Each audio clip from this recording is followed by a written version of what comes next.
Allahu Akbar,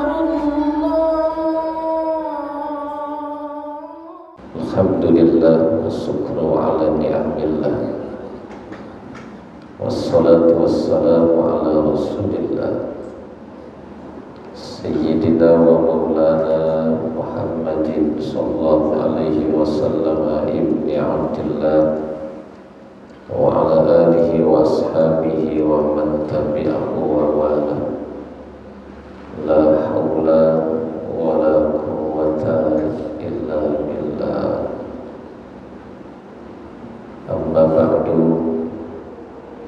qala Allah ta'ala fil Qur'anil Karim wa huwa asdaqul qailin. A'udzu billahi minasy syaithanir rajim. Bismillahirrahmanirrahim.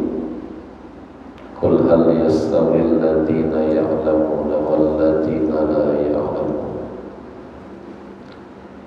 Al-ayah wa qala an-nabiy sallallahu alaihi wasallam la yuridillahu bihi khairan yufaqihuhu fid-din. Shadaqallahul azim. وصدق رسوله النبي الحبيب الكريم ونحن على ذلك من الشاهدين والشاكرين والحمد لله رب العالمين. Segenap pengurus Masjid Jami Baitul Izzah yang saya hormati, para pengajar, para ustaz yang saya hormati, para sesepuh, para tokoh masyarakat yang saya hormati, para jamaah, bapak, ibu yang saya muliakan.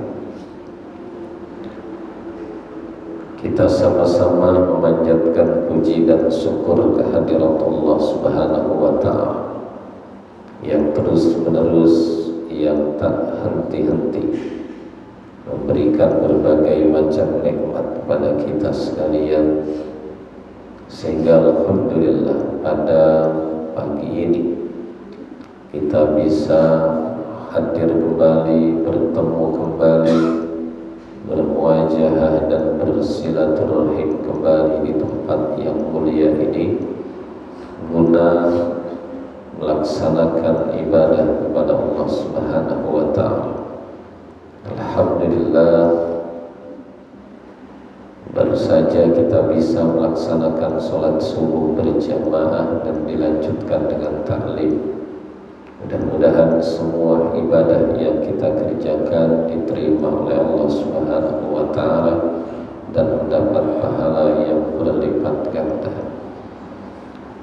Mudah-mudahan melalui taklim ini, mudah-mudahan menjadi sebab dosa-dosa kita diampuni oleh Allah Subhanahu wa Ta'ala, derajat kita ditinggikan oleh Allah Subhanahu wa Ta'ala, kebaikan kita terus ditambah oleh Allah Subhanahu wa Ta'ala, dan mudah-mudahan kita semua diberikan ilmu yang manfaat. Amin ya rabbal alamin.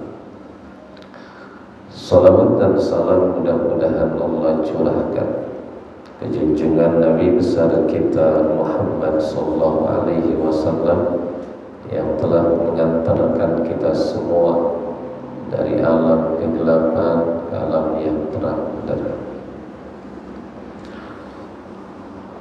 Para jemaah yang saya hormati, sebentar lagi kita akan berjumpa dengan bulan suci Ramadan.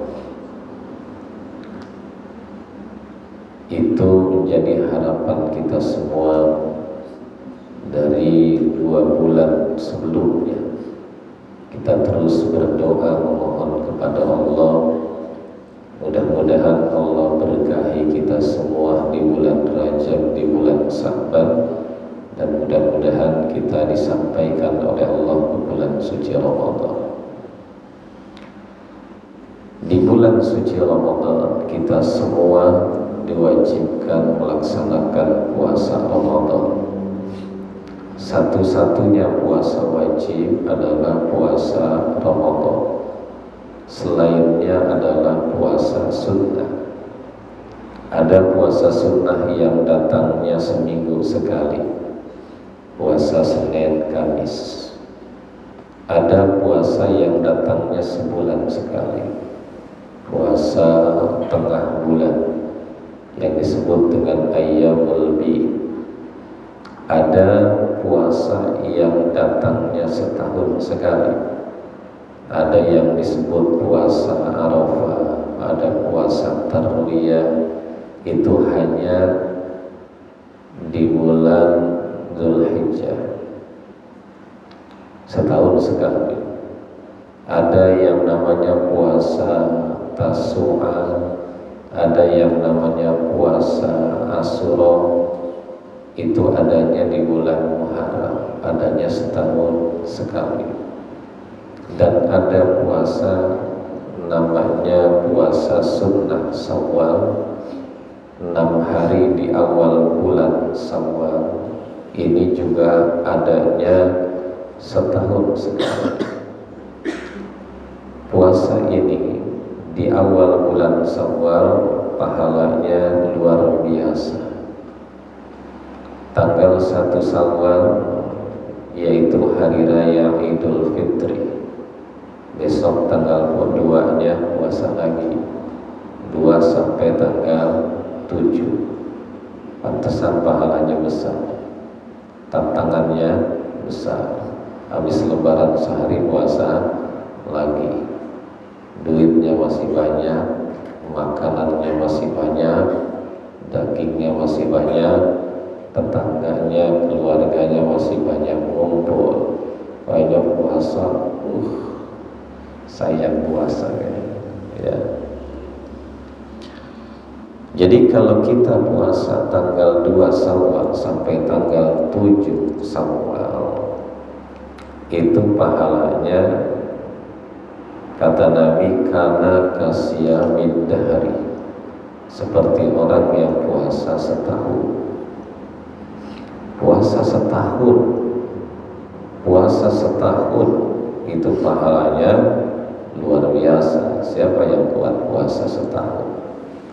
Tapi kita bisa mendapatkan pahala puasa seperti setahun walaupun puasanya enggak setahun, yaitu puasa di bulan Syawal 6 hari setelah selesai Ramadan. Kata Nabi, siapa orang yang puasa Ramadan kemudian diiringi dengan 6 hari di bulan Syawal, maka dia akan mendapatkan pahala seperti puasa 1 tahun. Bagaimana menghitungnya? Menghitungnya kayak gini. Dalam Al-Quran dijelaskan, man jaa bil hasanati falahu asyru amsalihha. Siapa orang yang melakukan satu kebaikan, dia akan mendapatkan pahala 10 tikelan. 1 dibalasnya 10. Maka ngitungnya kayak gini. Kalau kita puasa 1 bulan Ramadan, maka berarti kita mendapatkan pahala seperti puasa 10 bulan. 1 bulan, maka berarti pahalanya seperti puasa 10 bulan. Kemudian 6 harinya seperti kita puasa 60 hari. 60 hari itu berarti 2 bulan. 10 bulan tambah 2 bulan menjadi 1 tahun. Hitung-hitungnya kayak gitu kira-kira. Kalau dulu kan nyari-nyari itu, kok bisa begitu ya? Bisa begitu. Bahwa orang puasa 1 bulan Ramadan kemudian diikuti dengan 6 hari di bulan Syawal, pahalanya seperti puasa 1 tahun.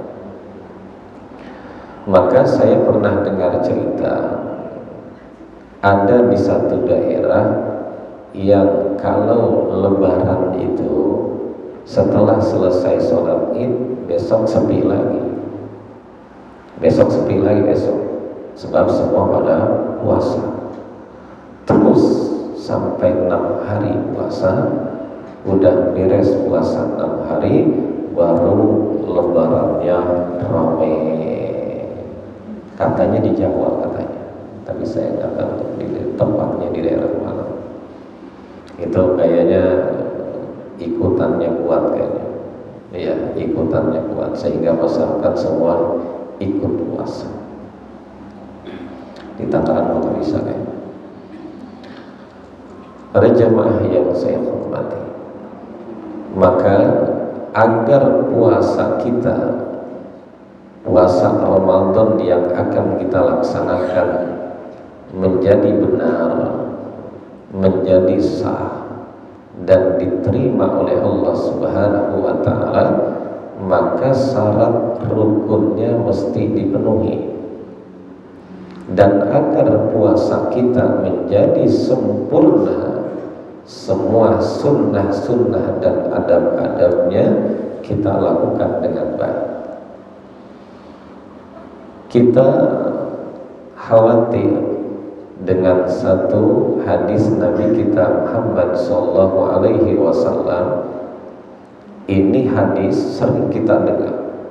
Kalau di bulan Ramadan sering hadis ini kita dengar. Kata Nabi, kam min shaimin laisa lahu min siyami illa al-ju'u wal-'atas. Artinya, kata beliau, berapa banyak orang yang puasa, dia tidak mendapatkan apa-apa dari puasanya kecuali cuma dapat lapar haus saja. Kata Nabi, yang kayak gitu banyak, yang seperti itu banyak. Makanya kata beliau, berapa banyak, ini namanya kam khobariyah namanya, bukan kam istifhamiyah. Berapa banyak orang yang puasa yang dia nggak dapat apa-apa dari puasanya kecuali dapat lapar haus saja. Artinya dia puasa nggak dapat pahala, puasanya nggak dapat pahala, cuma dapat lapar haus saja. Yang jadi pertanyaan, kita mau nggak kalau puasa seperti itu? Puasa sebulan berlapar-lapar, berhaus-haus, tapi tidak dapat pahala. Pasti jawabannya semua nggak ada yang mau. Tapi lewat informasi Nabi ini, kita khawatir kita ada di dalamnya. Kita khawatir kita ada di dalamnya. Kata Nabi, berapa banyak, jangan-jangan kita ada di situ. Itu yang jadi pertanyaan. Maka dalam kesempatan ini saya sampaikan bahwa mari kita laksanakan puasa dengan baik. Mudah-mudahan puasa kita di tahun ini lebih baik daripada tahun-tahun sebelumnya. Kalau kita di tahun yang lalu puasa cuma sekedar menahan nahwat, menahan syahwat perut dan kemaluan saja. Kalau di tahun sebelumnya misalnya kita puasa cuma menahan dari syahwat perut dan kemaluan saja, mudah-mudahan bahwa di tahun ini kita puasa itu menahan seluruh anggota tubuh kita dari perbuatan maksiat kepada Allah Subhanahu wa taala. Bukan cuma sekedar puasa itu enggak makan, enggak minum, itu syahwat perut namanya tuh. Enggak makan, enggak minum, itu namanya syahwat perut. Dan tidak berhubungan suami istri di siang hari, itu namanya syahwat kemaluan. Nah, dulu banyak orang yang puasa cuma begitu. Yang penting enggak makan, enggak minum, enggak berhubungan suami istri di siang hari, mata bebas. Apa saja dia lihat, mau halal mau haram dia lihat. Itu namanya matanya tidak puasa. Telinga bebas dia dengar, mau suara yang halal yang haram dia dengar.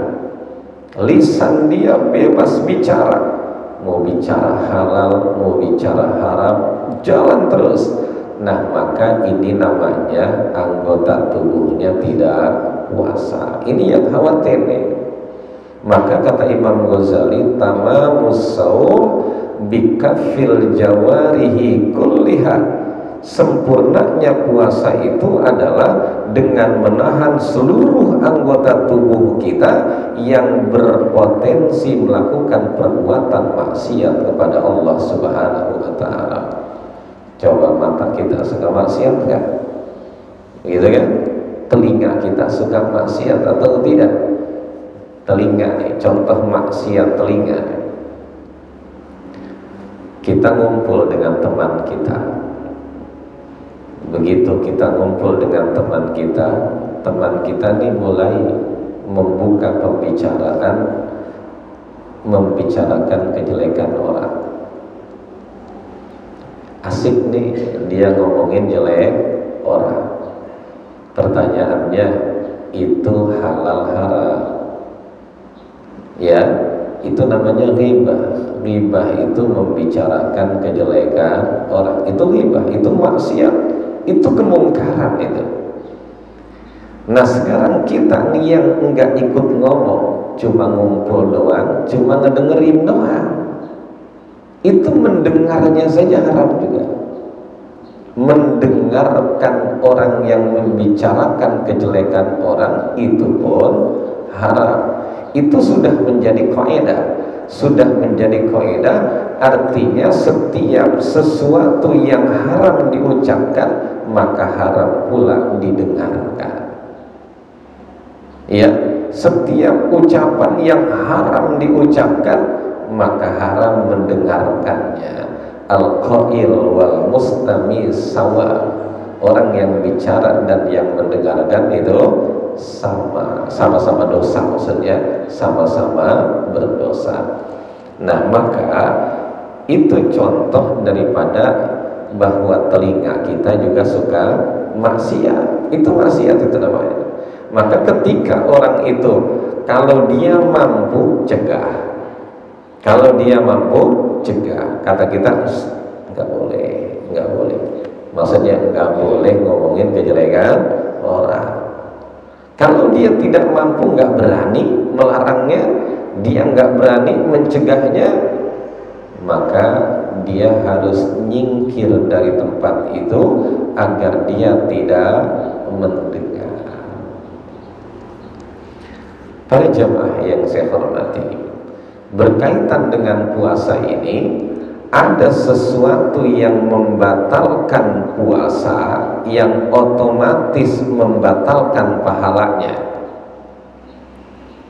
Saya ulang kembali, ada sesuatu yang membatalkan puasa, yang pasti jelas membatalkan pahala puasanya. Misal ada orang siang-siang Ramadan sengaja dia ngopi, enggak lupa enggak, sengaja dia ngopi, dia ngerokok misalnya, ini membatalkan puasa? Ya, kalau dia sengaja. Bagaimana pahalanya? Jelas, kalau puasanya batal berarti pahalanya tidak ada. Itu contohnya. Kalau sengaja. Bagaimana kalau lupa? Oh, lupa mah lain lagi. Lupa mah kalau orang makan walaupun banyak sampai 2 piring, minum 2 gelas, udah selesai baru ingat, itu puasanya tidak batal. Alhamdulillah. Siang-siang makan dia, udah makan, minum dia, wah udah kenyang. Begitu udah kenyang baru ingat, ya Allah lagi puasa. Batal nggak Bang? Itu nggak batal puasanya. Kalau lupa terus setiap hari kayak gitu, gemuk ya. Itu karena lupa berhubungan suami istri, lupa. Bisa nggak terjadi? Bisa aja manusia makan tempatnya salah, tempatnya lupa, tempatnya khilaf. Manusia tuh yang di siang hari, siang-siang suami istri berhubungan, suami istri siang hari Ramadan. Kalau misalnya sengaja, bahaya. Kalau sengaja mas, selain merusak puasanya itu rusak, batal dan wajib diqadha. Dan selain itu dia wajib bayar kifarah. Kifaratnya yaitu memerdekakan budak. Kalau tidak ada, dia puasa 2 bulan berturut-turut. Kalau tidak bisa, dia memberikan makan kepada 60 orang miskin. Nah itu kalau sengaja. Bagaimana lupa? Kalau lupa mas, sama dengan lupanya makan. Di siang hari Ramadan orang lupa makan, udah selesai baru ingat, itu nggak batal puasanya, lanjut. Berhubungan suami istri di siang hari lupa, udah beres, udah mandi baru ingat, itu berarti puasanya tidak batal. Bagaimana kalau ingat di tengah-tengah? Repot itu, ya. Repot di tengah-tengah. Kalau dia langsung udah, itu nggak batal. Kalau tanggung dilanjutkan, itu yang berbahaya. Para jamaah yang saya hormati, berkaitan dengan yang membatalkan puasa, contohnya itu banyak yang lain. Nggak bakal selesai dengan satu pertemuan. Ada sesuatu berkaitan dengan puasa, ada yang tidak membatalkan puasa tapi membatalkan pahalanya. Ini juga bahaya. Ada sesuatu yang tidak membatalkan puasa tapi membatalkan pahalanya, gugur kewajibannya dan tidak wajib diqadha. Ada yang seperti ini. Sesuatu ini tidak membatalkan puasanya nggak batal, tapi membatalkan pahalanya hapus. Walaupun ini juga menggugurkan kewajiban dan tidak wajib diqadha.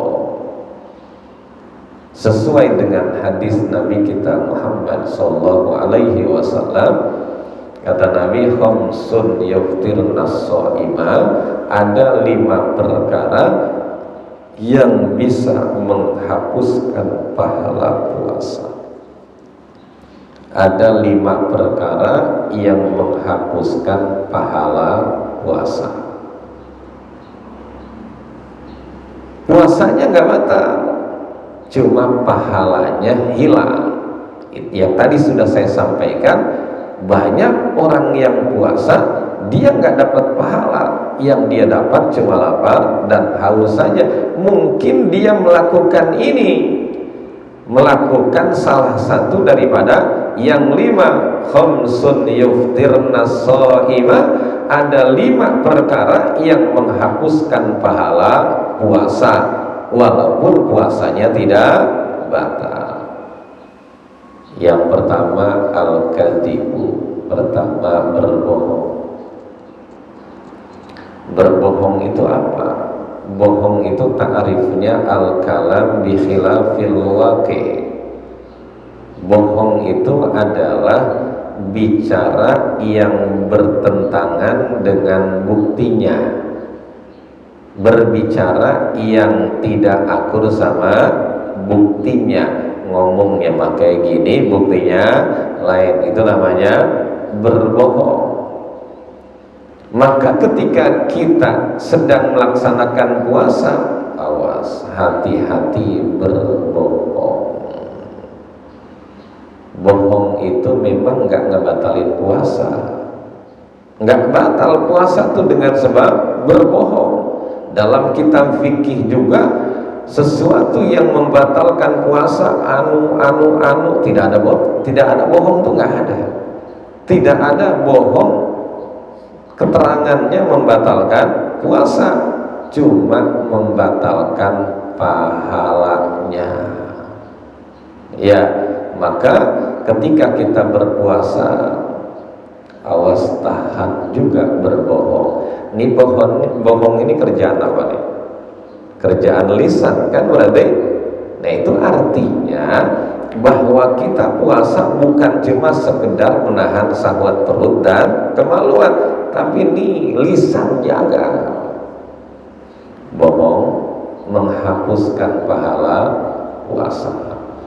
Suami jangan suka bohong ke istrinya, istri jangan bohong ke suaminya, jangan bohong sama tetangganya, jangan berbohong sama keluarganya, jangan berbohong dengan orang lain. Jadi jangan sampai berbohong. Kalau bulan Ramadan jangan bohong. Bagaimana kalau Ramadannya udah beres? Ramadannya udah beres juga tetap bohong tidak boleh. Ini mah lagi nyeritain Ramadan nih. Ramadan itu nggak boleh bohong karena menghapuskan pahala puasa. Di bulan selain Ramadan bohong juga haram, tetap berdosa orang yang melakukannya. Cuma nggak ada kaitannya dengan puasa. Kemudian yang kedua, sesuatu yang menghapuskan pahala puasa walaupun tidak membatalkan puasanya adalah ghibah. Nah itu ghibah lagi. Al-ghibah asyaddu minaz zina. Ghibah itu menggunjing orang lebih sangat berat dibandingkan daripada berzina. Ghibah itu menghapuskan pahala puasa. Paling gampang membicarakan kejelekan orang.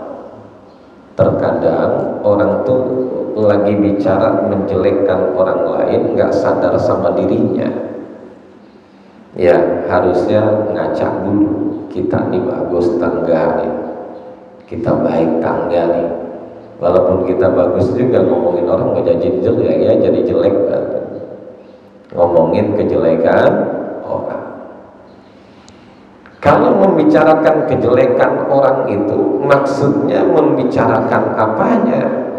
Apanya saja yang dibicarakannya dari sisi jeleknya itu nggak boleh. Misalnya yang dibicarakan kejelekannya bentuk tubuhnya misalnya, atau yang dibicarakan warna kulitnya, yang dibicarakan pakaiannya, yang dibicarakan kendaraannya, pokoknya semua jelek-jelek itu namanya ghibah. Bagaimana kalau memang sebenarnya justru ghibah itu yang sebenarnya? Maka ketika ada orang yang ngomong begini nih, ini maaf nih bukan ngomongin ini, terus ngapain? Ini maaf nih, pakai maaf segala, ghibah itu nih. Maaf nih bukan mau ngomongin, ini yang sebenarnya, ini fakta, ini justru yang fakta itu yang ghibah itu. Kalau enggak fakta mah, kalau misalnya dia membicarakan kejelekan si A, padahal kejelekan itu enggak ada di si A, enggak ada di si A, wah itu lebih parah daripada ghibah. Ghibah itu memang sebenarnya. Contohnya saya sering sampaikan, ada seorang wanita datang kepada Nabi kita Muhammad SAW. Wanita ini berkulit hitam, orangnya pendek. Kita bayangkan tuh, udah hitam pendek gitu ya, hitam pendek. Itu istri Nabi ada yang lihat. Begitu udah selesai itu orang balik, urusannya beres dengan Nabi, istrinya Nabi datang nyamperin ke Nabi. Kata istrinya, ya Rasul, itu orang hitam amat ya. Tuh kan ngomong bener tuh, orang itu hitam amat ya Rasul ya. Misalnya kayak gitu tuh. Itu Nabi marah itu dengan istrinya, bahwa engkau telah berbuat ghibah, engkau telah menggunjing orang lain. Marah itu Nabi kepada istrinya. Padahal itu memang benar kan, faktanya kayak gitu, bahwa orang itu hitam, yang dibicarakannya hitamnya itu nggak boleh. Jadi yang namanya kejelekan mah jangan suka dibicarakan. Kalau mau ngomong yang bagusnya aja ya. Kalau yang bagus mah boleh, yang bagus mah. Kalau bagus namanya memuji orang lain, boleh kalau memuji. Para jamaah yang saya hormati, dua. Yang ketiga adalah namimah. Namimah itu mengadu domba. Namimah itu at-tafriq bainal ahibbah, memecah belah orang yang saling mencintai. Orang sedang hubungannya baik-baik, gara-gara ucapannya jadi bermusuhan. Dan bahkan bisa jadi gara-gara perbuatan namimah orang bisa saling bunuh. Bisa jadi itu. Bisa terjadi gara-gara perbuatan namimah, bisa terjadi pembunuhan. Pantas Nabi kita Muhammad sallallahu alaihi wasallam bersabda, la yadkhulul jannah namamun, atau la yadkhulul jannah qattatun. Artinya kata Nabi, tidak akan masuk surga orang yang pekerjaannya mengadu domba. Tidak akan masuk surga orang yang kerjaannya mengadu domba, provokator, bukan ngeberesin, merusakin. Saya berikan contoh, ada riwayat nih, ini sampai gara-gara namimah orang bunuh nih. Ada seorang budak, dulu budak itu dijual belikan. Ini budak ini bagus, badannya bagus, badannya tegak, yang kalau kerjanya itu udah pasti pintar, orangnya cakep, budak, dijual. Ini padahal budak bagus, cuma celaknya itu, cacatnya, dia suka mengadu domba. Akhirnya makanya sama tuannya dijual gitu. Padahal budaknya bagus tapi dijual. Apa alasannya? Karena suka ngadu domba, melakukan perbuatan namimah. Akhirnya karena budak ini bagus kelihatannya, ada yang mau, dibelilah sama orang lain. Maka yang beli menjadi tuannya, yang beli itu menjadi tuannya, yang punya budak disebutnya tuannya, majikannya. Maka akhirnya sudah mulai nih hidup dengan tuan yang baru. Begitu dapat beberapa hari, ini si budak mulai melakukan perbuatan namimah kepada majikannya. Pertama yang didatangi istrinya. Kalau bahasa saya begini misalnya, ibu, maaf nih saya kasih tahu, bapak mau nikah lagi. Ya ini nih apa namanya, omongan yang dibuat-buat kan. Omongan yang dibuat-buat. Ibunya dibilangin kayak gitu, bu, bapak mau nikah lagi. Hah, masa iya? Kan pasti istrinya kaget. Iya. Maka kalau ibu ingin bapak tidak nikah lagi, saya bisa melakukan guna-guna. Kata budak nih, ibu beli pisau. Begitu udah beli pisau, nanti gunakan pisau itu untuk mengambil rambut yang ada di jenggotnya ini, di dagunya.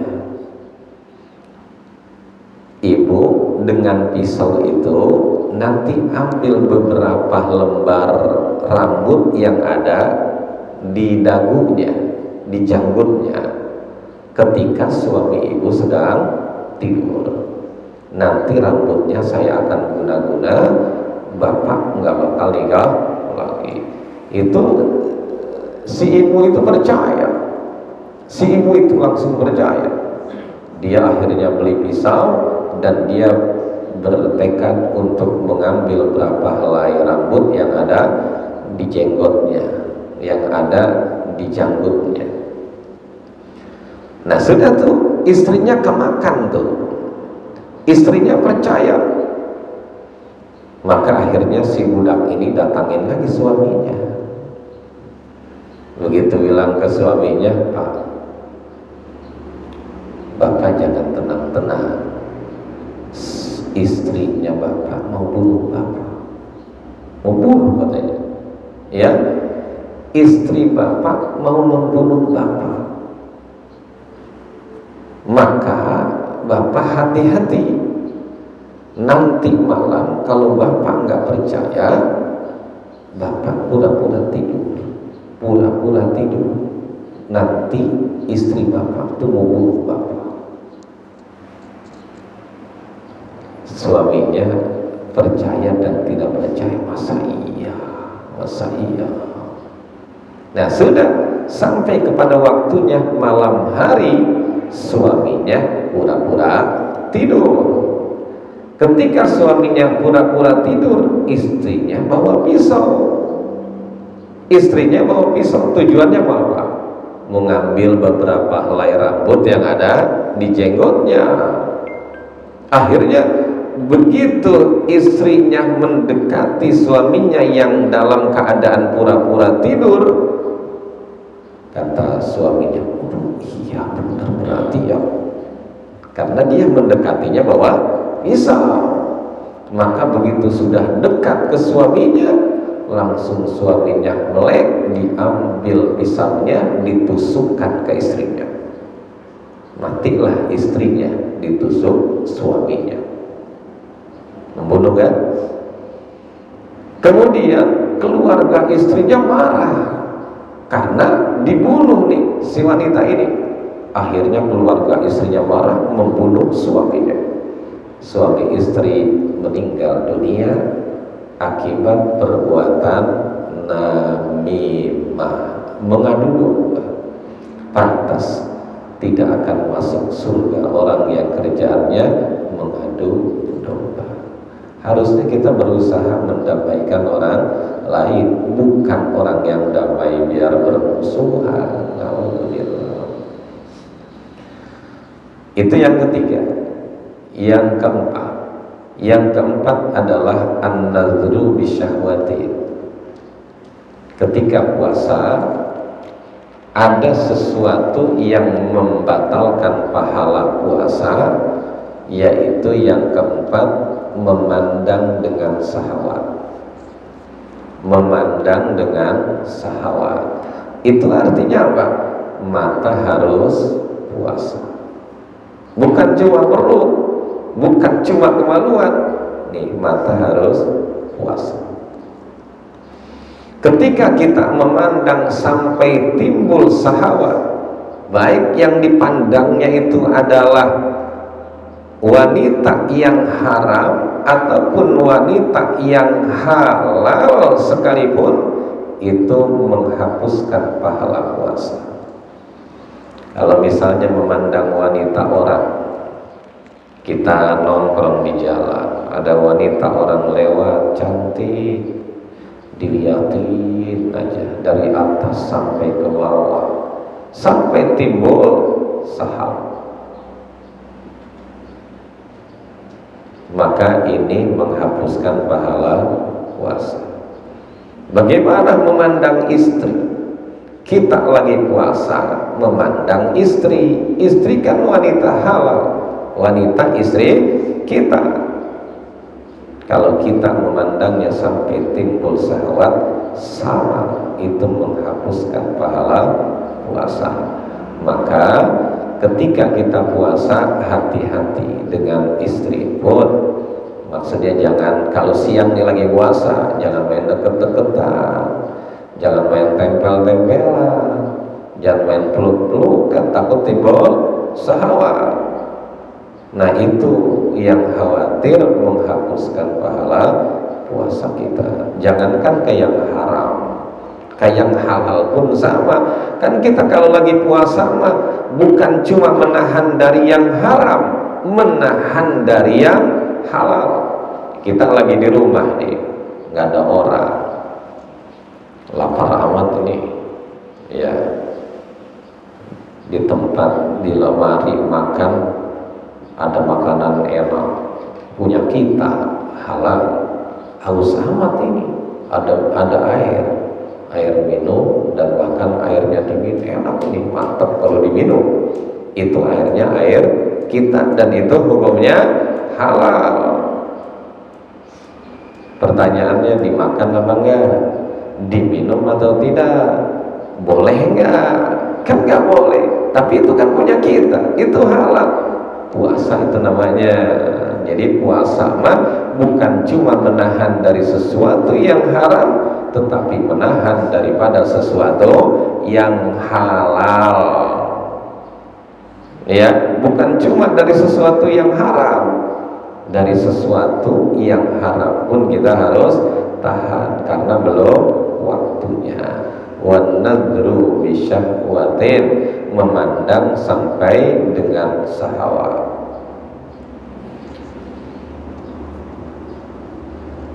Dan kemudian yang terakhir adalah al-yaminul ghamus. Yaminul ghamus itu artinya bersumpah palsu. Bersumpah palsu. Kita kalau lagi puasa tahan dari bersumpah palsu. Bersumpah palsu itu berarti sumpah dengan menyebut nama Allah, demi Allah, demi Rasulullah, tapi nggak bohong. Ya, biar orang percaya, biar orang itu percaya kepada dia, yakin ke dia, dia keluarkan kata-kata sumpah padahal bohong, misalnya kayak gitu tuh.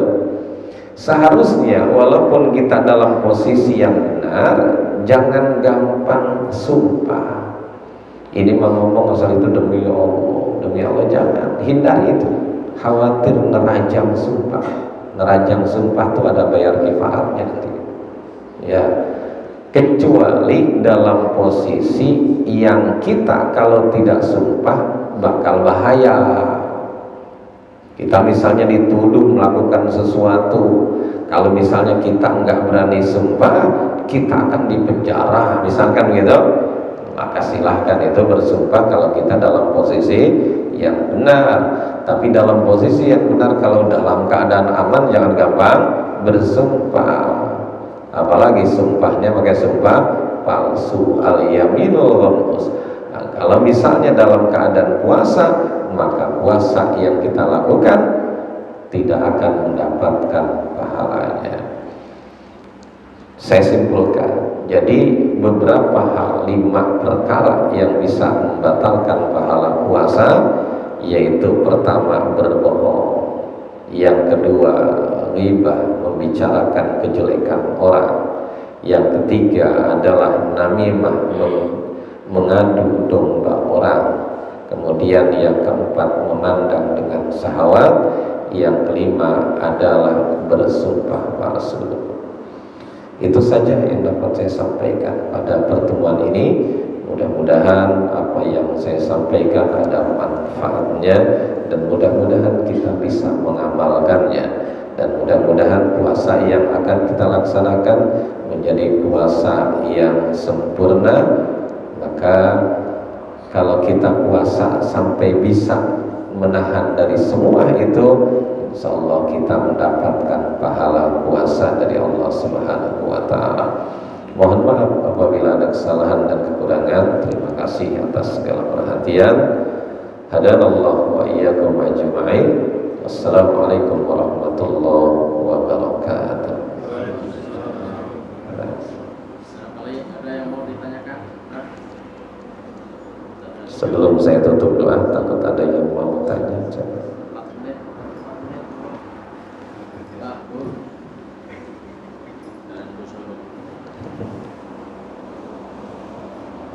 Pas ya, berarti nggak ada masalah. Udah paham ya? Mungkin Ustaz kaitannya tadi adalah hal yang mengatakan pahala puasa ya, mengatakan puasa. Mungkin sedikit disampaikan kaitannya yang ini kaitannya dengan zakat ya. Kan tadi kan nggak ada yang tanya nih. Nah, kan kaitannya dengan zakat tapi sedikit aja karena ada yang kaitannya dengan mohon maaf dengan zakat ya, fidyah dengan qadha gitu. Terkait dengan puasa Ramadan khususnya. Bagaimana dengan jamaah yang sampai saat sekarang misalnya masih ada tanggungan yang kemarin ini belum terbayar semuanya, apakah itu hanya cukup membayar fidyah saja atau mungkin dengan hanya cukup masih potong saja? Baik, orang tidak puasa di bulan Ramadan, dia nanti apakah cuma bayar qadha puasa Ramadan atau dia bayar fidyah saja, itu dalam agama sudah diatur. Ada yang tidak puasa di Ramadan, dia nanti cuma wajib bayar puasa lagi, namanya qadha.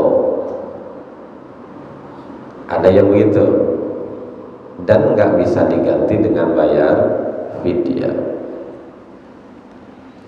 Ada orang itu nggak puasa di bulan Ramadan, dia nanti cuma bayar fidyah saja, tidak qadha. Ada bahkan orang yang tidak puasa, nanti dia wajib bayar dua-duanya. Dia wajib bayar qadha puasa dan dia wajib bayar fidyah. Ini dulu sudah diatur, nggak bisa ditukar kayak gini. Dia misalnya tidak puasa, nanti ketentuan agamanya dia cuma bayar qadha puasa, dia gantilah saya mau bayar fidyah aja, itu nggak bisa. Yang bayar fidyah diganti dengan puasa juga tidak bisa. Saya berikan contoh. Kita nih Ramadan kemarin nggak puasa karena sakit misalnya, akhirnya kita jadi berbuka. Maka kita itu diwajibkan untuk membayar puasa lagi, namanya qadha. Nah itu bayarnya mesti sebelum datang Ramadan berikutnya. Itu yang harus dicatat ya. Jadi qadha itu mesti dibayar sebelum datang Ramadan depan. Sebab kalau dia sampai lewat Ramadan depan, itu nanti ada dendanya. Begitu. 1 hari dia tidak puasa atau 5 hari dia tidak puasa karena sakit, maka bayar puasa lagi, nggak boleh diganti dengan fidyah. Itu jelas dalam Al-Quran. Man kana minkum maridun aw ala safarin fa iddatun min ayyamin ukhra. Jelas itu. Jadi bayarnya mesti puasa lagi. Kemudian ada yang orang nggak puasa Ramadan, tapi dia itu diwajibkannya bayar fidyah. Apa sebabnya? Karena dia kalau dituntut untuk puasa lagi nggak bisa. Contohnya orang yang sudah sangat tua, yang sudah nggak kuat puasa karena kondisinya sudah lemah, dia kan nggak puasa nih, ya. Begitu dia nggak puasa Ramadan, nanti dia nggak dituntut untuk bayar puasa lagi. Karena apa? Karena memang kondisinya udah kayak gitu. Sekarang nggak kuat, besok lebih parah lagi nggak kuatnya, kan begitu. Ya itu wa'alal ladzina yutiqunahu fidyatun ta'amu miskin. Itu ayatnya kayak gitu, yang nggak kuat itu. Bolehkah diganti dengan puasa? Ya orang dianya nggak kuat puasa gitu. Atau orang yang sudah hampir meninggal dunia, orang sakit yang sudah tidak diharapkan sembuhnya, orang udah cengah, udah sakitnya di bulan puasa tuh, Nah itu tidak wajib diqodoin puasanya, tapi wajib bayar fidyah. Kapan ngodonya? Orang mau mati, ya gitu. Dan satu lagi, ada yang orang tidak puasa di bulan Ramadan, dia punya kewajiban dua, wajib bayar puasa dan wajib bayar fidyah. Siapa ini? Yaitu orang yang berbuka puasa karena khawatir kepada orang lain, bukan khawatir ke dirinya, khawatir ke orang lain. Contoh, wanita hamil, wanita menyusui. Wanita hamil dan menyusui, misalnya dia, saya emang nggak puasa. Kalau ditanya kenapa nggak puasa, karena khawatir sama yang dikandung saya, takut tidak sehat. Atau khawatir sama anaknya yang sudah di luar, yang menyusui, khawatir air susu saya jadi berkurang, nanti anak saya jadi nyusunya tidak kenyang. Akhirnya dia jadi berbuka tuh. Nah ini yang begini nih, yang dia wajib bayar dua-duanya. Dia wajib mengqodho puasanya, dia wajib bayar fidyah. Karena kalau dia bilang begini, kata yang menyusui, saya sebenarnya mah kalau mau puasa kuat saya kalau mau puasa, cuma saya khawatir sama yang dikandung saya, kata yang mengandung. Cuma saya khawatir sama anak saya, kata yang menyusui, begitu. Nah itu contoh yang cuma khawatir kepada yang lain. Tapi kalau khawatir kepada dirinya ditambah dikhawatir terhadap anaknya, itu mah cuma wajib bayar puasa saja, bukan fidyah saja, bukan tuh, bukan fidyah saja, tapi puasa saja. Misalnya tuh, saya mah kalau nyusuin nggak kuat puasa, ya nggak kuat dia tuh. Jadi dirinya juga nggak kuat. Dia kalau paksakan bisa jadi sakit, begitu. Jadi dia juga khawatir ke dirinya, dia khawatir juga ke anaknya. Ini yang khawatirnya dua, dia cuma wajib bayar puasa saja, bukan bayar fidyah saja. Jangan kebalik tuh, ya.